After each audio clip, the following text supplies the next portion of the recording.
Assalamualaikum warahmatullahi wabarakatuh. Selamat pagi teman-teman.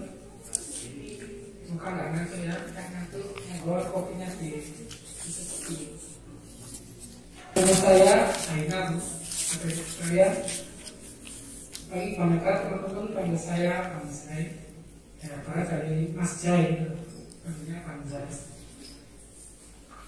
Saya juga sama dengan teman-teman juga sering ikut pelatihan-pelatihan dari dinas terkait, dari dinas koperasi, dinas perindah.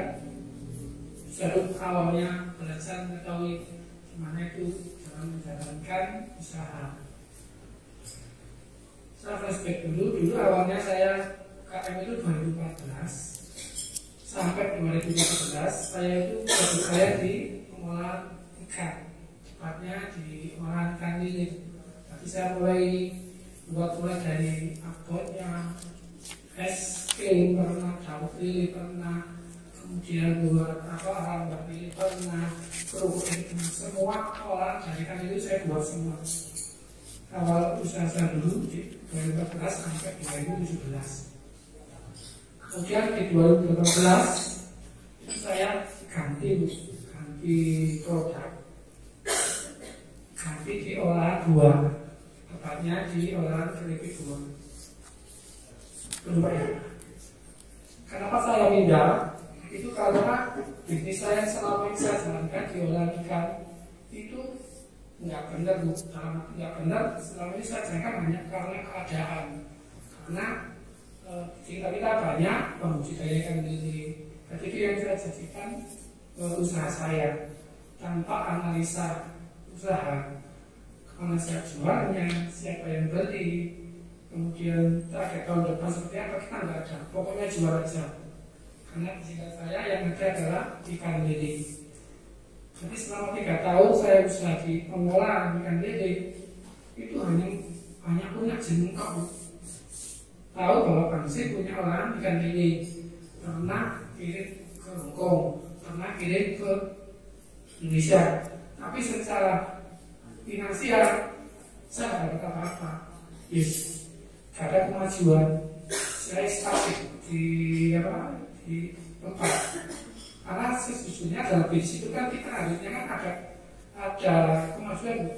Tahun pertama, kedua, ketiga itu harus ada namanya kenaikan.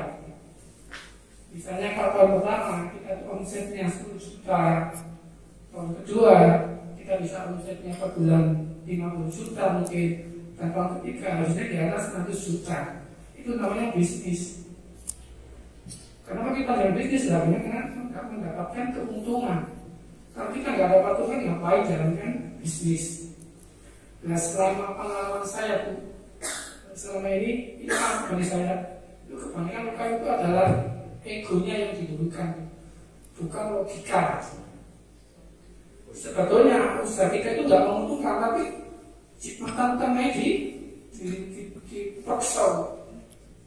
Harusnya kita bisnis harus ada database-nya.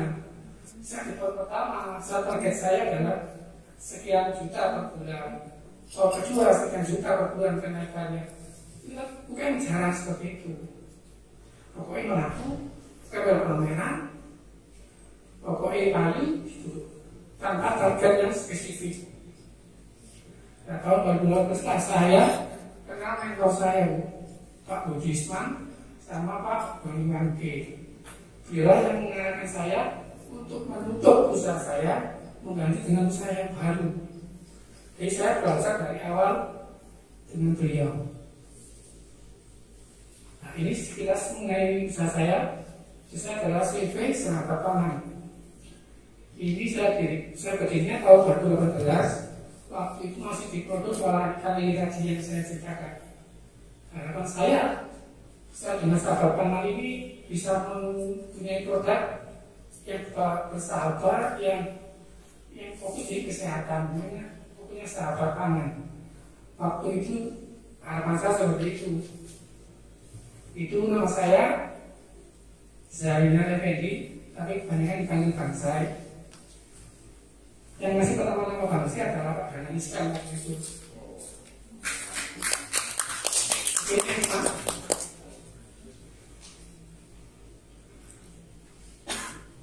tahun 2012 itu saya kenal mentor saya itu diterbitkan. Nah, di sana itu beda dengan kita berpelatihan di sini Bu. Yang dibenahi di pertama oleh seorang pembisnis itu adalah di mindsetnya, pola pikirnya Bu. Jadi kita harus berpikir besar, impian kita harus besar, tapi kita harus tahu gimana caranya untuk mewujudkan impian kita tadi itu menjadi sebuah kenyataan. Nggak main kita. Dulu teman-teman pernah mendengar istilahnya UKM, usaha kecil miliaran, tapi itu hanya sebuah slogan. Kebanyakan hampir semua teman-teman ya stuck di dalam Bu, hanya itu aja bisnisnya. Karena di mindsetnya pokoknya kayak gitu, makanya banyak teman-teman adalah konsinyasi bisnisnya itu. Kalau kita 100% kita itu cash flow, nggak ada konsinyasi. Bisa. Ini alamat tempat tinggal saya di Kerajaan. Itu nomor telepon saya. Kalau yang sosmednya Bu, yang intinya saya diblokir di YouTube sama IG di Twitter. Entah karena apa, orang tahu, akhirnya diam. Jadi saya nggak punya lagi. Nah ini saya nggak memberikan mengenai cara ekspor gimana, cuma saya mau berbagi pengalaman bagaimana strategi ini saya bisa ekspor bekerjasama dengan dua kelinci, Siantarto, kemudian Maisuk Indonesia dan lain-lain. Di awal dulu saya begini. Di awal tahun 2012 itu saya memilih bisnis baru yaitu mengenai orang tua. Kalau saya lakukan apa? Saya split market dulu di lokal. Saya harus ciptakan pasar saya sendiri. Dan saya nggak ikut pasar orang lain. Untuk itu, sebelum saya memilih jenis bisnis ini, kita riset dulu. Saya mau bisa apa sih? Nah, waktu itu pikiran keripik buah, dan kita riset di Google Trends, Google Trends. Nah, keripik buah apa yang paling laris? Kita ketik, yang kedua adalah keripik singkong, dan keripik pisang. Kayaknya keripik macam-macam. Dua besar inilah yang paling dicari orang, dicari pengguna Google. Keripik singkong di tempat saya itu kurang bahan bakunya. Nah, saya pilih keripik pisang. Kemudian kita pakai keripik pisang, kemudian kita lihat di image-nya, gambar.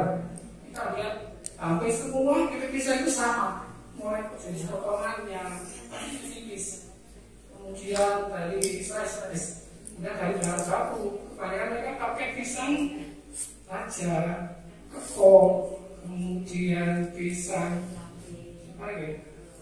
sapi, dan juga mereka pakai gula. Kebanyakan pakai gula, kita pakai gula itu kan dari pisang mentah. Terus dari proses, kebanyakan pakai minyak sawit. Nah, dari hasil riset kita tadi itu bisa jadi database kita bahwa keripik pisang ini banyak banget, marketnya besar banget, banyak yang nyari. Tapi juga banyak yang produksi itu, dan harganya mereka hancur-hancuran. Karena bersaing juga bersaing murah-murah. Saya itu akan buat mereka itu berpotensi mengalami kerugian. Akhirnya dari data tersebut saya harus buat keripik pisang yang berbeda, mulai dari potongan, kemudian bahan baku, kemudian prosesnya, dan rasanya. Artinya kita pakailah jenis pisang yang selama ini dianggap itu juga selama ini dibuat akan ternak. Namanya pisang awak dan pisang telur dulu. Ada bisinya, ini tahu. Itu nggak ada nilainya. Ini jadikan bahan baku produk kita. Selama ini teman-teman buat keripik pisang pakai gula, kita pakai gula. Jadi kita matangkan sampai manis barang sempurna. Kemudian biasanya potongannya bulat. Ini kita belas jadi 12 potong. Jadinya mulut kayak rambak kulit itu. Jadinya kayak gitu. Kemudian harganya kita set itu mahal banget. Kalau pisang, karena daging pisang itu harganya 28.000 per kilo. Saya itu set harga 30.000 per kilo. Padahal bahan bakunya lebih murah. Laku, tidak laku logikanya. Bagaimana cara jualnya? Ya, cara jualnya adalah kita bedakan tadi segmentasinya. Kita jual mengenai perbedaannya dengan produk sejenis, yaitu produk kita sehat, kita tanpa minyak sawit, kita manisnya alami tanpa tambahan gula, jadi tanpa pupuk. Demikian bahan baku ini pisang ini jarang budidaya, jadi jarang yang menggunakan pupuk. Banyak mereka tumbuh liar di hutan, di pinggir sungai atau pekarangan. Ini yang kita jadikan promosi kita. Dan ini memulai nilai tambah karena produk ini adalah awalnya limbah, sekarang bisa menjadi punya nilai ekonomi lebih. Ini ternyata membantu promosi. Terus jualnya kemana? Karena yang terkait dengan kesehatan itu adalah menengah ke atas. Jadi saya menulis adalah menengah ke atas. Kalau jual ke saya sendiri merasa produk saya itu kemahalan menurut saya. Makanya saya jualnya nggak ke saya dan teman-teman saya. Saya jualnya orang yang mengerti tentang kesehatan, itu orang menengah ke atas. Di mana mereka itu berada? Akhirnya di kota besar. Makanya pemasaran pertama saya ada di kota besar, kayak Malang, Surabaya, terutama orang-orang Chinese. Jadi 80% kasar saya awal itu dalam percikan. Itu di awal pemasaran saya begitu saya dapat market di lokal, saya naikkan ke market regional di Jawa Timur. Itu saya naiknya di Surabaya, even di sekitar hotel Cibu Tambak itu kan, saya bawa berapa kilo bisa habis. Kan tidak ada orang kita yang beli, kebanyakan orang Cina. Nah, dari mereka banyak yang tertarik untuk memberikan tanya dijual lagi ke komunitas mereka. Kemudian 6 bulan kemudian dari saya awal promosi di pisang ini saya nasional. Saya ikut event Sial Interfood sama Expo Indonesia. Itu melalui Bekraf. Ya, di sana tempat banyak buyer besar nasional besar. Buyer besar itu berkumpul. Ini adalah para buyer yang ambil produk kita. Saya dapat 2 kelinci, Sianta, Olgafu, kemudian Indomarko, Maifun itu di mereka. Pada saat saya ikut event tersebut, kapasitasnya masih kecil, masih 15 kilo lah per hari. Mereka tertarik dengan saya dan bertanya, Pak, berapa kapasitas pasti? Baik ditanya, berapa kapasitasnya per hari? Waktu dan harga berapa saya dikasih harga terbaiknya? Pasti mereka tanya itu. Makanya sebelum kita ikut event tersebut kita harus siap company profile, press release, kemudian semua hal yang itu kita harus paham dulu. Itu bisa jadi bahan untuk negosiasi saat ada buyer yang tertarik. Karena kita kalau berusaha sendiri sulit tanpa bantuan dari buyer tersebut. Kalau kita UKM itu loh jual satu kintal bulan itu kesulitan. Tapi ini kan oleh-oleh jaga proporsinya siang. Nah, kalau mereka beli itu selalu cash. Udah ini tuh 4 ton cash, itu 2 ton cash. Jadi saya itu 20 ton per bulan itu nggak banyak bayar saya. Itu semua nggak ada yang ready. Kayak di muka semua, itu bisa. Jadi saya dapatkan banyak di mana? Mengikuti pameran TIP, Ensial. Kemudian kita ikuti business matching, B2B dan juga B2G. Nah, saya pernah dapat tawaran dari Thailand. Kan di sana penghasil pisang banyak pisang yang dibuang ya. Karena selama ini dijual sebagai buah segar aja. Jadi yang kayak buah grade ketiga keempatnya mereka buang, jadikan makan ternak di sana. Dan itu mereka diolah menjadi orang lain untuk ya klinik biasa ini. Ini perusahaan yang kerjasama sama saya sampai sekarang jual kelinci, MyFood Indonesia. Di rumahku itu bisa pakai merek mereka, nama merek saya. Kemudian Jatara Sentosa itu adalah Sinema Krediwan. Ada juga Sultan TNK itu yang punya produk apa itu paper cream.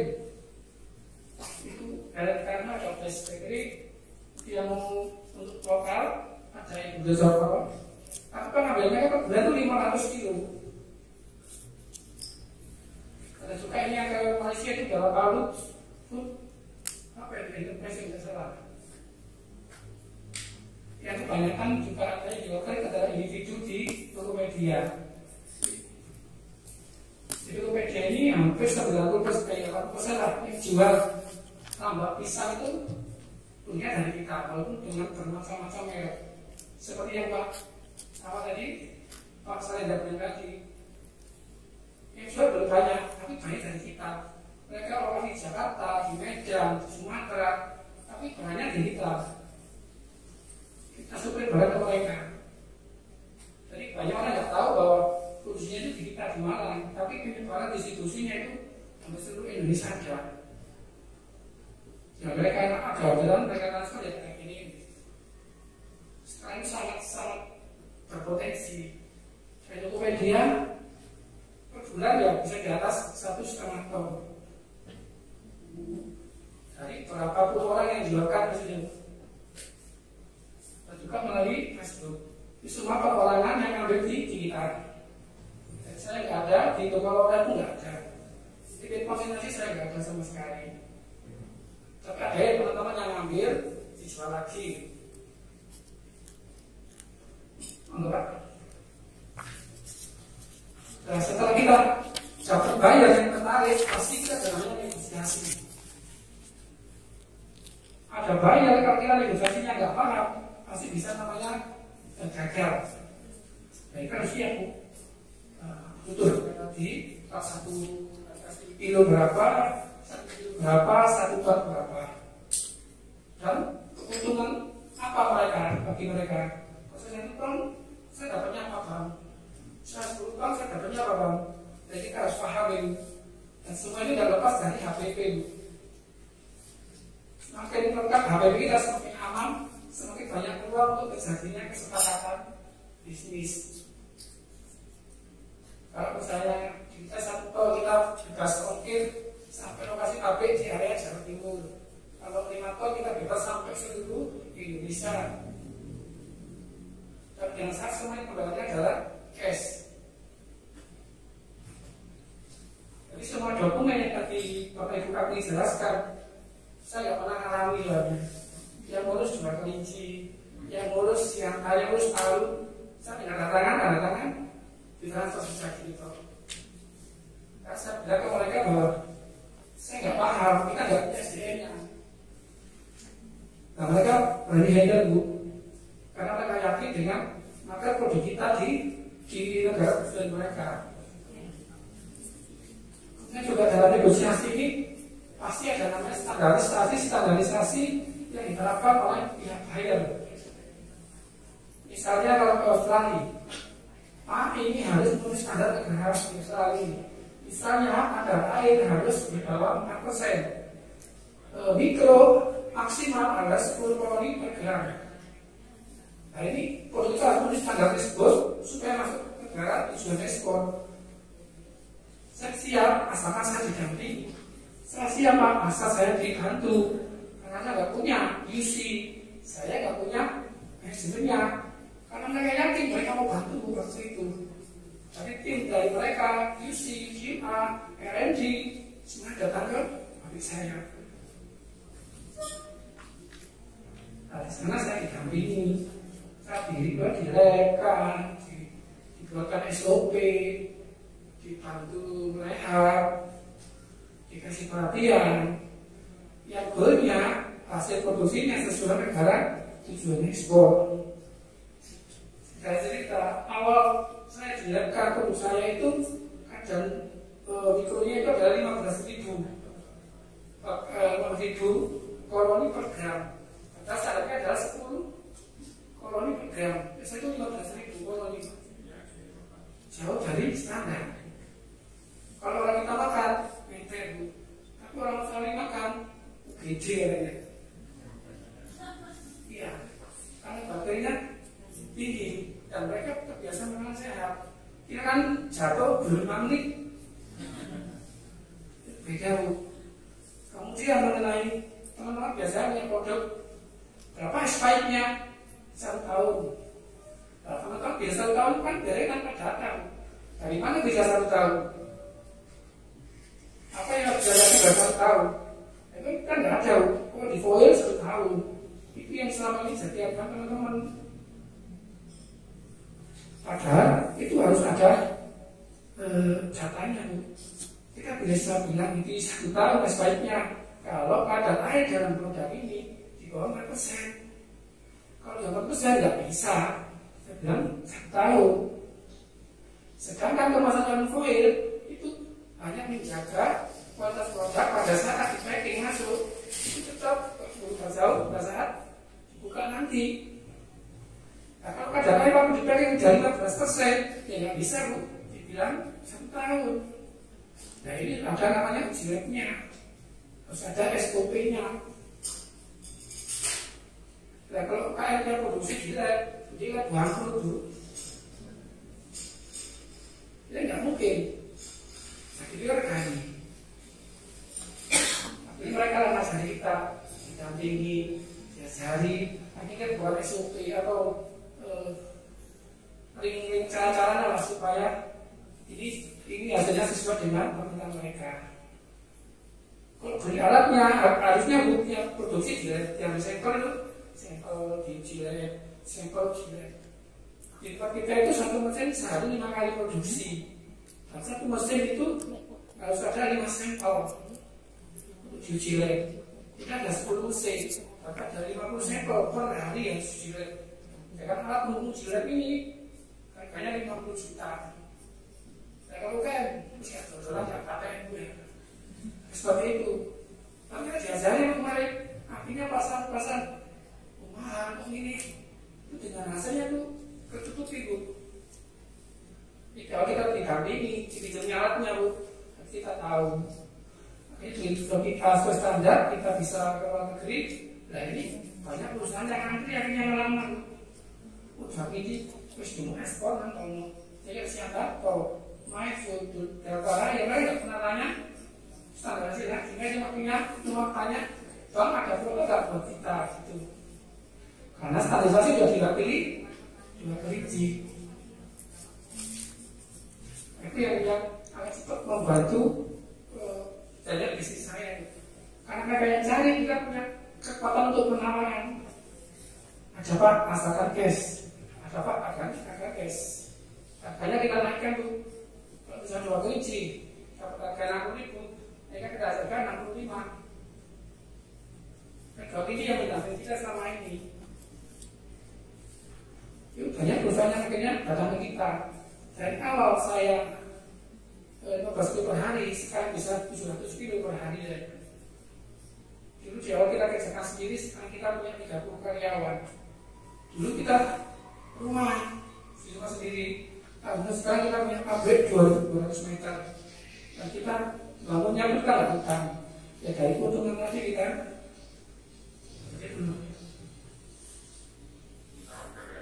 Ya, biasa.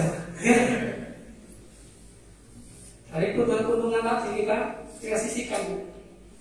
Karena di HPP tadi itu banyak. Kalau di HPP kita ada 28 variabel untuk menuju suatu HPP. Kalau dalam itu tadi menjelaskan bahwa kita harus ke NKL, ekspor, kita harus ke forwarder, semuanya butuh biaya. Kalau ada UMKM emang nggak ada dimasukkan. Kalau kita ekspor, minta jasa dari NKL untuk membantu menguruskan dokumen, kan kita bayar. Dari mana uangnya? Pasti dari keuntungan. Nah, itu buat kita habis. Kalau mau bayar ekspor dari awal harga harus disetting sejauh apa yang dimasukkan. Kalau di kita ada namanya manajemen fee. Manajemen fee ini adalah fee untuk tim manajemen yang ngurusi order bahan baku, yang ngurusi pajak, ngurusi pengadaan barang, semua ada sekretaris, mandor, sebenarnya gajinya nggak mungkin sama dengan kayak biasa. Itu namanya manajemen fee. Kalau kita kan bukan pasti kan biaya sendiri, yang dimajukan harga hanya kasih karyawan. Itu oke untuk 5-6 karyawan.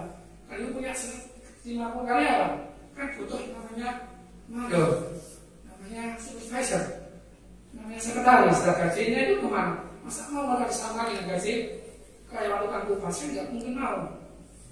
Jadi jangan dimungkin oleh UMKM. Akhirnya mengurangi keuntungan perusahaan. Dan kita sebagai business owner pun juga harus mendapatkan gaji. Keuntungan perusahaan dia untuk pengembangan perusahaan. Kita sendiri sebagai pimpinan kosongan gaji per bulan karena kita punya keluarga. Nah, selama ini bukan kebanyakan gaji ini itu gaji itu. Tapi manajemennya campur aduk. Pokoknya untung itu dari kita kali. Karena perusahaan kan butuh bertumbuh. Biasa dan tadi pertama kan targetnya sekian, tahun kedua nanti kan harus naik, tidak mungkin stabil. Nah ini yang harus diberikan UMKM. Maka HPW itu adalah penting banget, sangat penting. Ini yang saya gunakan untuk bernegosiasi dengan buyer adalah sudah harga tadi. Kemudian juga ada keuntungan apa yang diperoleh oleh buyer jika saya beli sekian itu harus kita sampaikan ke mereka, membuat mereka tertarik. Membawa lanjut. Ini pengalaman saya pribadi ya, juga tapi harus sama.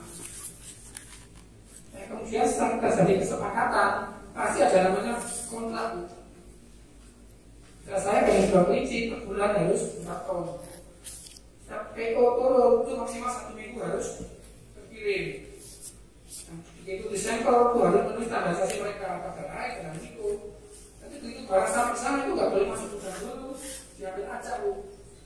Jadi kan nggak boleh masih Pak ini sampelnya nggak boleh, kan ambil acak sembarangan dulu, kemudian diuji lab. Dan kalau hasilnya sesuai standar baru boleh bongkar. Kalau nggak sesuai standar suruh balik. Boleh, mata suruh balik kan juga dulu. Apa uangnya? Nah, supaya tidak kena masalah, kita harus konsen di produksinya, mulai produksi bahan baku, kemudian pemakingan harus sesuai dengan SOP yang disepakati. Akan jaga janji namanya komplain. Saya pernah kena komplain ada rambut kecil segini, itu satu kan balik. Kalau 1 ton berarti ada 70 juta hasil dibayar balik. Tapi banyak banget tuh pernah komplain foil pernah. Tapi memang ngambil sampel ini dimasukkan alat disemprot cahaya, tapi titik-titik balik gitu tuh. Tapi foilnya nggak standar. Kemudian dalam satu kemasan itu adalah maksimal toleransi rumahan. Cahaya itu ada remotnya, itu maksimal 10%. Sampai sampel 15% balik. Itu enak kita juga cash, tapi semua juga ada. Jadi sama-sama komitmen. Kalau untuk kita bayar itu kita diajari di awal sebelum kontrak kerjasama, dikasih tahu, didampingi. Akan kejadian tersebut tidak mengalami kita. Kalau mengalami nggak siap, langsung tutup Kemudian juga permasalahan adalah lagi dapat bayar, kemudian kita permintaannya nggak mencukupi, kita pasti butuh namanya pengembangan. Ya, untuk pengembangan pasti butuh namanya modal. Selama ini nih teman-teman modal bank, modal itu banyak banget bu. Ada yang perbankan, ada yang non perbankan. saya dapat klien dari dua biji untuk pengembangan monitor mereka, saya kan nggak mampu, nggak punya duit, nggak punya modal. Nah ini peluang ini saya tambahkan ke beberapa teman, beberapa kenalan yang mereka mau menjadi investor saya. Ada yang nolak, ada yang ragu.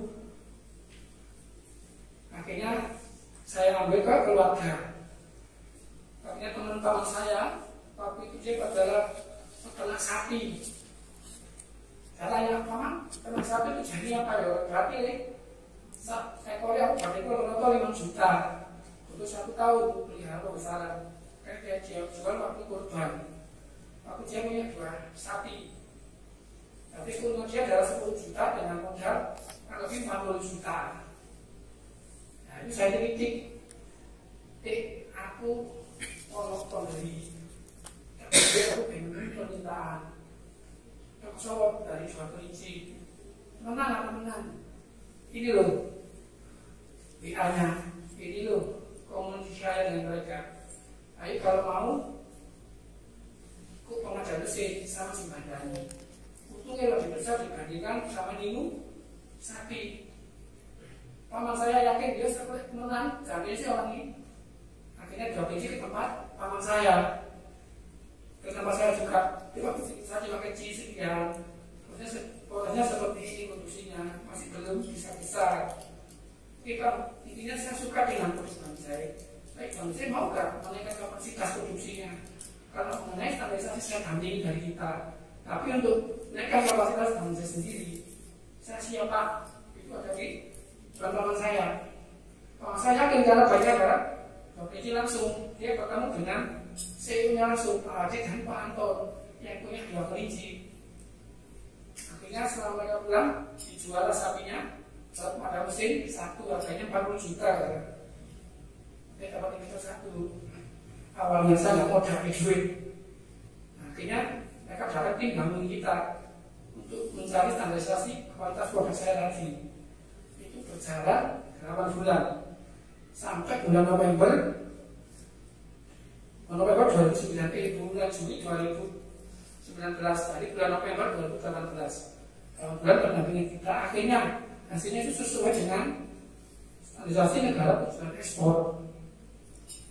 Tapi nggak orang-orang SOP itu apa yang kita lakukan kita catat, apa ini tidak seperti itu, banyak prosesnya. Di kita sekarang ada 10 mesin itu beda-beda SOP, karena berbeda jarak satu pilar ini berbeda prosesnya, berbeda suhu, pasti akan berbeda hasil. Tujuan kita ada SOP, ada goalnya, ada di produk ini sama semua kualitasnya. Mau jarak 5 meter, 10 meter, tapi hasilnya sama. Karena nggak keluar dari yang ditetapkan. Selama ini teman-teman kan SOP siji di Kepodo, ada yang nggak bisa. Kan hasil pasti berbeda. Ibu mau langsung tanya? Iya.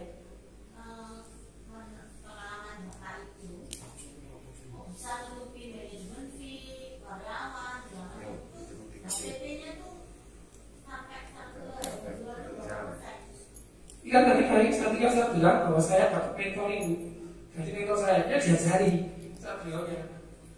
Jadi kalau dari HPP itu harga pokok produksi itu ya itu dia tambahin dulu 20% untuk promosi dari tempat tadi.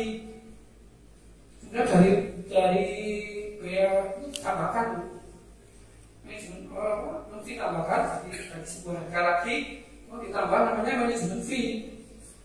Manajemen fee itu kalau untuk UKM awal itu adalah 5 juta minimal UMR loh. Minimal ini kerjanya tidak hasil UMR gitu loh. Nah UMR itu dibagikan kapasitas ibu per bulan itu berapa? Kan dalam bahasa bilang piece, satu balik itu menghasilkan berapa piece atau berapa kilo per bulannya.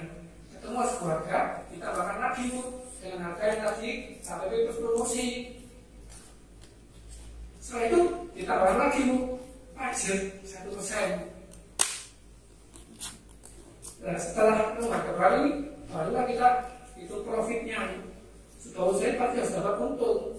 Untung awal adalah 15% untuk perusahaan, kemudian distributor 15%, kemudian agen 15%, kemudian reseller 15%, dan harga eceran itu dari 50% dari harga reseller.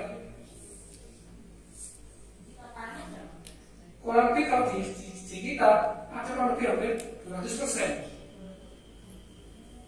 dari harga HPP. Jadi begitu kita ada perkembangan sekarang saya karyawan gaji berapa, gaji supervisor tenaga nggak perlu lagi karena ada dimensi lagi. Ya mas? Misal kalau HPP-nya 10.000, berarti harga penentu untuk konsumen berapa? Kalau di kita jual 200%. Kalau di kita 200%, ya. Ya untuk super kita itu harganya kok mahal banget. Berarti harus ada namanya efisiensi. Gimana kan dari produk HPP tadi ini yang paling besar penyumbangnya? Misalnya kan harga kita kemarin 5 juta, tapi kapasitas 1 bulan itu hanya 1 kintal. Berarti kan 5 juta dibagi 1 kintal, 1 kintal itu berarti 100 kilo. 100 kilo ya. Berarti ketemunya kan berapa ribu itu? Kan coba gitu. 5 juta dibagi 100, berarti kan 50.000 ya. Berarti 50.000 ditambahkan harga, kan mahal banget. Untuk murah gimana caranya? Ya kita harus kan kapasitas produksi itu. Semakin besar kapasitas produksi, kapasitas penjualan, semakin murah artinya. Tuh, kan kita mau jual 100 kilo hanya masuk 21 ton. Gimana caranya? Misalnya kan ada biaya promosi 20% tadi.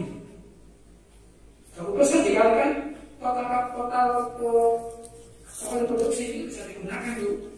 Kan ada namanya nanti penggunaan biaya promosi itu bisa dikeluarkan di depan, dikeluarkan di 3 bulan, itu bisa. Kayak teman-teman apa? Ngelongsok, gue pasti tahu mau bukaan nanti 1000 porsi gratis. Kayak itu biaya promosi diambil dulu kan bu. Kayak baik tuh. Dan 1 tahun targetnya penjualan ada sekian. Misalnya biaya promosi contohnya aja 1.000 per porsinya. Targetnya penjualan 1 tahun itu 50.000 porsi. Nanti ada jalan 50 juta. Untuk promosinya itu diambil dulu untuk menutupi biaya promosi 1.000 porsi per selama 1 minggu itu. Nextnya bisa untuk di tengah bulan, akhir bulan, kok kasih tahu itu tergantung di usahanya masing-masing. Jadi semakin HPP itu enak banget tuh. Tadi itu nggak bingung. Itu dapat net profit benar-benar untungnya perusahaan. Tadi saya bilang untuk pengembangan perusahaan saya punya HPP 2000 meter semuanya kita beli pakai uang perusahaan. Jadi keuntungan kita selama 2 tahun itu sekian, beli tanah, beli apa, kita beli mesin sama bangun. Itu kemarin habis 2 miliar. Kan nggak hutang. Dari mana? Dari usaha tadi. Kurangnya saya sudah dapat gaji, masa dapat gaji, saya dapat gaji. Jadi nggak mengganggu risikonya perusahaan. Nah selama ini kayak kan enggak. Pokoknya betul lagi untuknya juga bagus.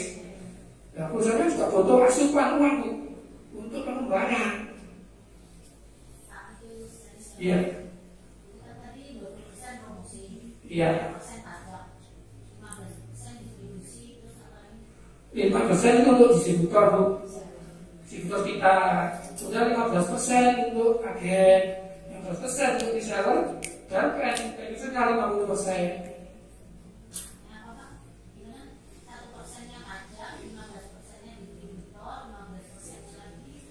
Kita bakal dulu nanti dari HPP dikalikan 1,2 berarti 1,2 pengelola sebuah harga, kemudian ditambah manajemen fee.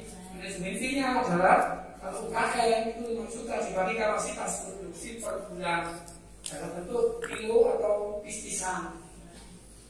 Nah, ketemu harga berapa, nanti dimasukkan harga lagi, ditambahkan. Nah, ketemu sebuah harga baru, baru ditambah 1% dari harga itu tadi. Nanti ditambah lagi ada harga baru, barulah kita bicara ini adalah profitnya perusahaan 15%. kemudian distributor 15%, akhir 15%, reseller 15%, ke end user 50%. Jadi yang bisa jadi acuan kita untuk membuat struktur harga tadi yang dari sesi tadi. Kalau saya jual aja untuk tambah akeh. Saya kalau 500% saya jualnya itu 2 ton ke atas dalam satu PO, saya cuma dapat untung 15%. Tapi dia untuknya punya 100 kilo, saya dapat untung 70%. Sangat banyak dari ajaran saya manusia sogeng. Iya, karena kita nggak mungkin jual harga lebih murah 10 kilo sama dengan harga 1 ton. Itu juga menjaga klien kita. Karena mereka juga menjualkan kita juga tujuannya dapat untung. Jadi saya jual aja sama dengan biasa jual aja. Jadi Bapak beli ke saya 9.000, beli ke saya juga 90.000, beli ke saya 90.000, masa dapat untung banyak. Kalau beli harga murah ke saya 68.000, ya beli ke 1-2 ton, harga segitu. Ya. Jadi tidak ada biaya sendiri itu. Di promosi tadi, Bu. Jadi biaya tadi bisa dikelola dan buat branding, branding macam-macam, Bu. Bisa buat promosi, bisa buat sebagai sponsor, potongan harga, diskon, banyak banget. Jadi APP itu juga ada namanya distribusi dan transportasi, kan mirip tapi berbeda, Bu.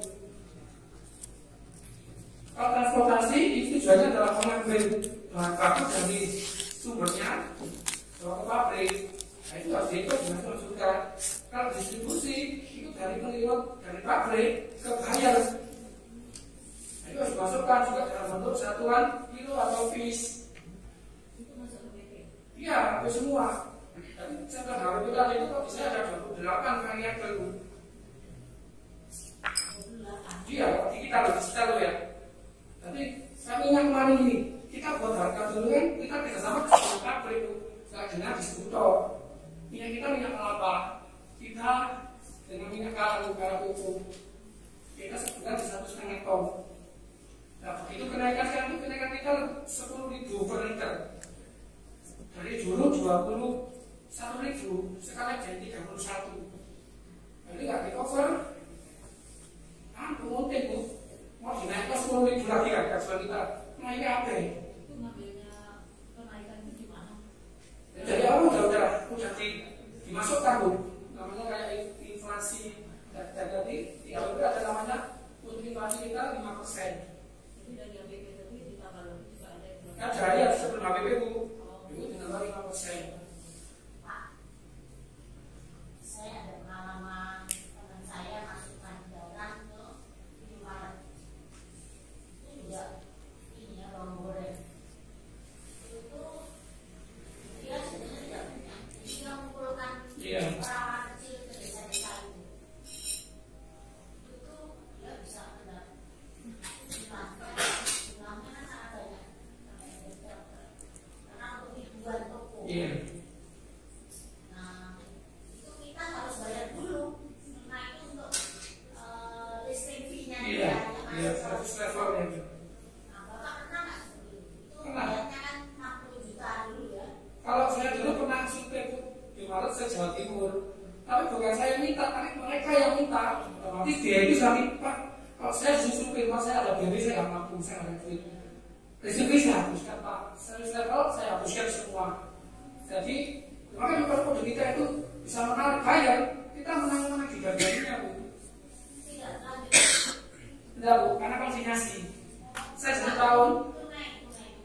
tentunya bisa, karena itu namanya di pusat itu. Jadi bukan dengan Indomaretnya, kita dengan Indomaretnya. Indomaret kan, kalau Indomaret kan produk dari Indomaret. Jaya Superindo, ada Indorose, ada Indomaret. Bacanya itu kan Indomaret lagi. Pemasarannya Indofood. Saya dulu juga di Indofood, 12 tahun saya di Indofood. Indofood itu adalah company makanan mie instan. Dia butuh pemasaran. Adanya Indomaret. Dari Indomaret itu masih untuk counter kompetitor. Ada yang Giant, Hero. Nah, mereka itu mempromosikan berbagai sistem pemasaran. Tapi kayak Superindo, head-to-headnya dengan kayak apa ya? Dengan kayak itu top itu apa sih? Ya kan Giant itu dengan Superindo. Untuk yang murah-murahan besar itu cuma Indogrosir. Untuk toko-toko kampung, toko-toko area kecamatan, kelurahan mereka pakai Indomaret. Kenapa Bapak nggak memilih satu yang besar, jadi kan simple kan, misalnya isi untuk sekarang Alfamart. Masalah di pembayaran. Kita bisa pembayaran cuma. Bisa, tapi kan mereka di label. Itu saya pakai label namanya. Nah, itu juga ada temponya, Bu. Itu 40 hari. Nah, itu ada tebatan 1,1 hari pun hanya 3% dari nilai PO. Ya, tapi kalau bukan PO-nya nilai 200 juta, 3% dalam 12 juta, untung. Kalau dalam 2 tahun, potongan rabat, potongan promosi, suplai, event mereka. Kalau ada bakalan, gak diganti. Jadi kita perjanjian harus paham. Jangan senang pakai itu belum jadi duit. Kalau selaku belum jadi duit. Saya di kemarin pernah pakai itu 1000 piece, bayangkan ya. Balik 1000 piece, begitu masak di waktu, juga di barang, sekarang nih. Jadi keuntungan ini satu PO hilang nih. Itu 1000 piece itu 5 juta. Tapi keuntungan satu PO hilang, lalu kerja sia-sia. Terus kita buang-buang PO-nya ini kayak itu sampah. Jadi harus dipikirkan berbeda kalau mau masuk model market, kita harus ada tim. Terus pencairan itu nggak bisa mengorok, saya cair Bu. Mereka hanya menyediakan 2 hari per minggunya. Misalnya sama Kamis, sama Jumat. Kalau itu carinya lebih dari itu, ya maksudnya minggu 2 minggu berikutnya. Dan untuk nagih itu kan butuh tim. Ibu yang produksi, yang nagih, kita ngacir dulu. Nah, saya pernah tadi seperti itu. Belum lagi dapat giro, saya bakarnya jatuh. Laporan polisi, gak cair-cair Bu. Itu turun lagi, wes kayak gendol. Itu, ya. Mohon maaf, sesi tanya jawab nanti ada sendiri. Ya, satu kali. Jadi lebih baik memang nanti bisa pakai dimintain nomor teleponnya, diskusi sepuas-puasnya. Oke. Nanti bisa. Siap. Jadi mohon maaf nanti ada sesi sendiri. Mohon dilanjut materinya dihabiskan dulu. Ya. Nah, ini adalah monitoring. Setelah kita pengiriman, kita monitoring produk-produk kita itu terbayar. Ada yang komplain? Adakah keluar dari mereka? Jadi jelas ini berarti contoh produk saya diproduksi dipack oleh brand saya. Yang palsu Superhero itu adalah di Malaysia. Saya jual 300 gram, itu harganya 35 ringgit. Itu 35 ringgit kalikan 3.500 itu berapa? 600.000. Padahal dia beli di saya itu waktu itu ada 65.000 per kilo. Itu 35 ringgit dikali 3. Nah, setelah itu dikali harganya 3.500. Berapa ratus persen itu. Nah, ini yang menjadikan peluang orang itu mau merespek Bu. Kan tak jual lah, mahal sih kayu. Nah, tadi waktu di trade market tadi, supaya orang tertarik dengan kita apa? Selain perbedaan kita punya keunggulan di produk, juga ada menimbulkan peluang usaha bagi orang lain. Gak perlu pikir loh. Saya makanan, tak jual harus hati. Tak misalnya loh, harus hati. Bagaimana sih hati itu? Karena tadi itu harga tadi bermain Bu. Nah, terus mengenai tadi Pak saya cerita bahwa mereka jual nggak perlu gudang, benar. Jadi banyak teman-teman dari baik saya itu yang disebut pokoknya yang kelas nasional ke bawah, mereka titip di saya udah 1,5 Bang, tapi tak ambilnya parsial. Ambil 300 kilo, 200 kilo, tapi dia ordernya 1,5 ton, dia dapat harga hanya 1,5 ton. Masa kirimnya apa nggak langsung? langsung habis gitu. Jadi yang apa? Yang dirakit bisa mengurangi usia simpan. Ya, kalau belinya kita pasia kan selalu baru, kursi terbaru. Keuntungannya saya dapat modal karena mereka bayar di depan semua. Nah ini monitoring juga dalam mengawasi itu bisa sendiri. Kalau yang Kaskus itu adalah punya di Surabaya. Dia per bulan 10.000 piece.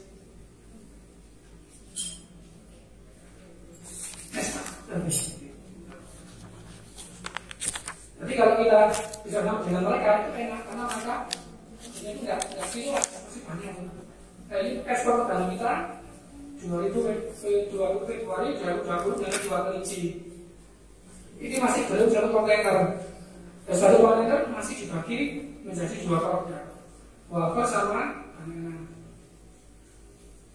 Sekarang sudah hampir tiap bulan 1-2 kontainer. Itu yang pakai gaji bebas itu adalah direktur ekspornya, namanya Pak Anton. Beliau yang pertama saya kenal di Siali Terbuka ini. Mas. Nah kalau ini kita kiriman ke Pak Tadi, kalau food industry di Malaysia. Ini kita kirim 10 ton waktu itu. Kemudian juga 5 ton. Ini dimiliki tadi nomornya Palu tadi. Bisa ibu ketik di Google tentang Palu, Banana Sanggra ya pasti ketahuan itu dari kita.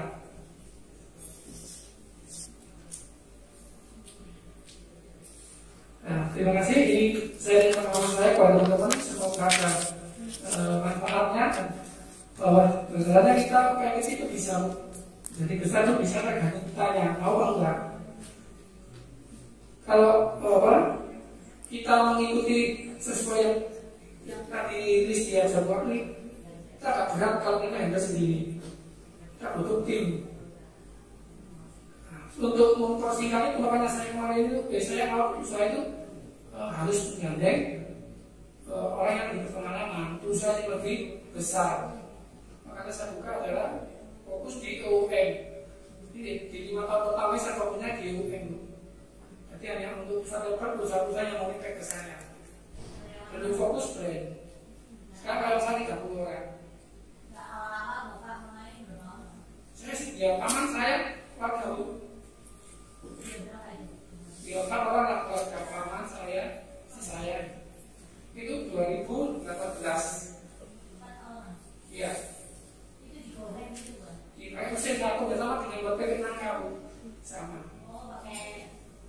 Iya sama. Yang bedakan kenapa? Di model bisnisnya yang beda. Di awal kita buat usaha kan hasilnya bisnis plan, action plan kan macam-macam. Itu harus kita kuasai. Apa yang kita jadi apa di administratif itu harus kita jalankan untuk mencapai target ini. Saya di tahun 2019 saya itu target 5M per bulan, per tahun. Padahal masih 1 tahun saya akan nggak bisa. Saya nggak nyampe tuh, cuma 50% lah dari target tersebut. Tapi kan untung karena kita ada target, ada pressure, ada tekanan. Kalau kita nggak nyampe target apa kalau yang mentor saya 5M dapat 2,5 miliar per tahun. Jadi kalau itu 200 juta per bulan. 2020 saat pandemi parah-parahnya saya naik 200%. Setiap teman-teman banyak tutup, permintaan saya itu naik banget. Karena pada satu orang itu panik, mereka takut jajan keluar, takut karena COVID, dan mereka lebih dekat dengan namanya makanan sehat. Dan saat itulah kita pitching, karena kita dari awal sudah konsep seperti itu. Banyak yang pulaan, banyak yang kita itu banyak banget. Kita hampir 24 jam kerja 2 shift. Itu kita pernah 1 bulan 1 miliar. Pernah cuma 1 kali waktu bulan 3 kalau masalah. Selanjutnya rata-rata ya 400-500 sudah. Padahal saya 2017 masih jualan karbon. Itu kebanyakan kan. Saya jalan yang baru. Karena sekarang saya punya pabrik 2.200 meter, kemudian kita ada yang 30, kita sudah punya, kemudian banyak punya armada sendiri, distribusi dengan yang lagi kita punya sendiri. Dan kita punya bangun lagi satu pabrik di dekat sekitar situ. Nggak kampung karena lokasinya tanah sudah letok, tambah lagi tapi masih belum jalan. Itu dalam proses. Jadi kan begitu kan UPM punya impian. Zaman saya teman-teman itu, oh Bang Ciri siapa ya bisa gitu. Dulu awalnya saya juga gitu, nggak yakin bisa. Tapi saya sampai mental saya diyakinkan, maka meja saya lakukan dulu itu dihancurkan. Nah, proses pendampingan ini yang sulit, istilahnya berdarah-darah. Saya itu munafik no, saya itu kecil itu semua sampai ngapain ini loh. Iya, saya tahu kenapa. Ya, karena saya lakukan itu karena saya itu pernah usaha gagal semua. Bangkrut lalu, misalnya saya ketika ini, saya berarti nggak lulus karena utang keluarga itu. Akhirnya istriku yang keluar negeri ke Hongkong. Karena yang punya duit nagih, saya nggak punya untuk nyawa nggak punya. Saya tidak bisa pakai saya di luar negeri pada saat itu karena saya 10 tahun ditinggal dulu. Saya punya ketiga, karena nggak bisa biayai, saya itu saya titipkan ke kami. Terus kan kawan-kawan. Nah pada saat saya mentor itu lah, saya dicuci bu. Jawab istri kamu itu lelaki bertanggung jawab, kamu itu munafik. Karena waktu kamu nikah, kamu sudah bersumpah menikah kawin dan kawin. Kalau istrimu kamu suruh ke negeri. Tapi itu adalah tulang punggung, bukan tulang rusuk. Kamu harus berkelompok pulang dari sini pakai rok. Karena kamu sudah dari tulang rusuk dan tulang punggung.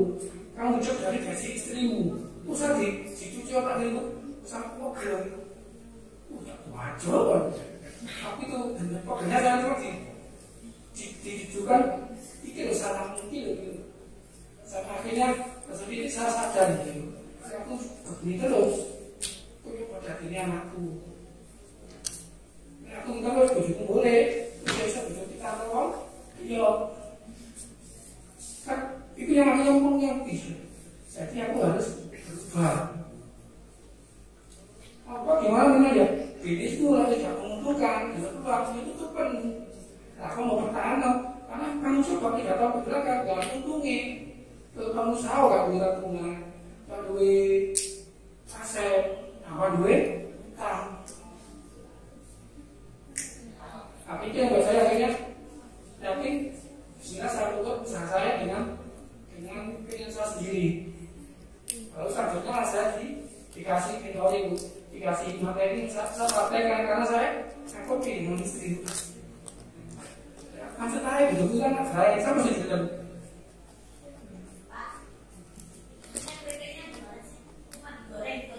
Iya, pakai aku kayu itu. Iya, pisang matang sama minyak kelapa. Ya.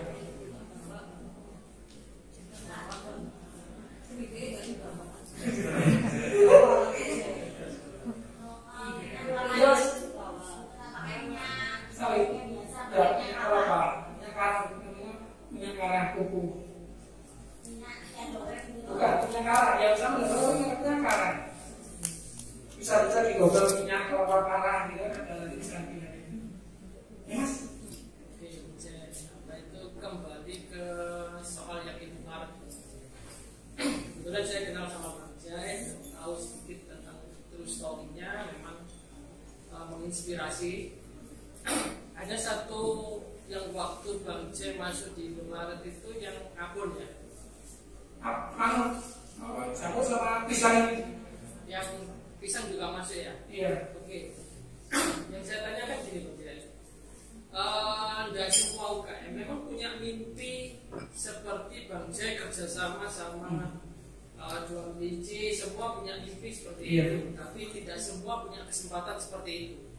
Paling tidak market yang ada sekarang yang dibidik oleh UMKM itu paling tidak modern market.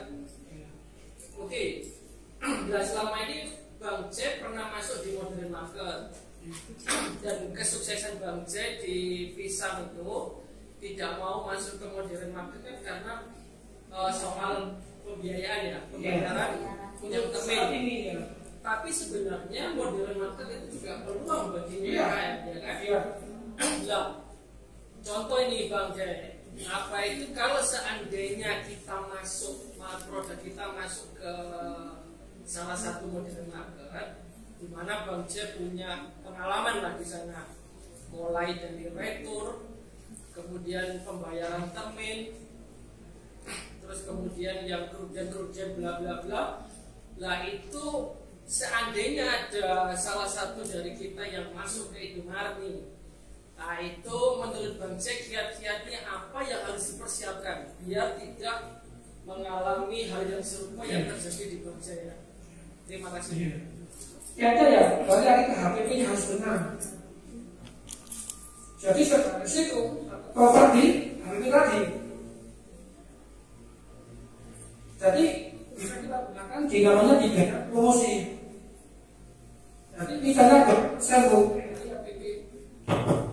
Jadi misalnya kita punya hitungan berarti kalau barang kita tutup 10 piece, kita dapat laku cuma 8, kita masih nggak rugi karena yang jual udah tercover dari biaya promosi. Nah, itu harus punya hitungan, HPP-nya harus benar. Dan untuk masuk ke luar, kalau untuk lokal aja, enggak lokal masih bisa handle karena cuma berapa toko gitu, 50, 100 toko biasanya kalau ke dinas. Tapi kalau masuk secara pribadi itu minimal 1 toko area. Kalau di Malang itu hampir 400 toko. Itu artinya manajemen ini nggak bisa kerja sendiri karena 400 toko itu kalau sekali order dari ya di atas 8.000 piece. Dan itu harus punya manajemen namanya manajemen distribusi, manajemen untuk balik ke itu harus punya tim. Nah, tim itu gajinya dari mana? Jangan sampai mengurangi keuntungan usaha. Jadi manajemen lagi, maka kembali ke HPP. Nah, dulu teman saya belum dapat ilmu ini Bu. Saya sangat ibu sama teman-teman. Pokoknya dia sekian, saya kasih sekian. Jadi saya kasihkan ke yang mereka. Begitu ada itu, ada permasalahan, bingung Bu. Itu banyak banget akhirnya buat pakai saya itu kok kejual api itu. Saya 1,5 tahun dengan mereka. Kok nggak pernah sanggup tuh cuma biayain saya. Oh gimana? 1.900 toko. Tapi setelah pribadi juga gak jelas.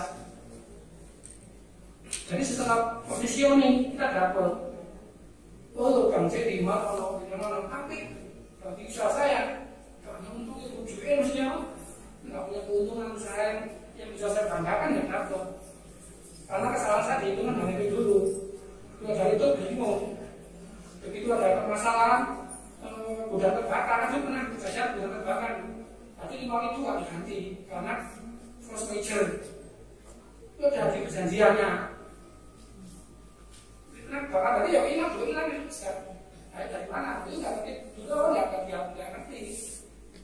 Jadi ya malah saya bisa malah nggak boleh. Lagi kalau itu mau minimalis sudah HPP-nya ditakan dulu. Nanti untuk apa penagihan pada itu sudah terpapar. Meminimalis permasalahan.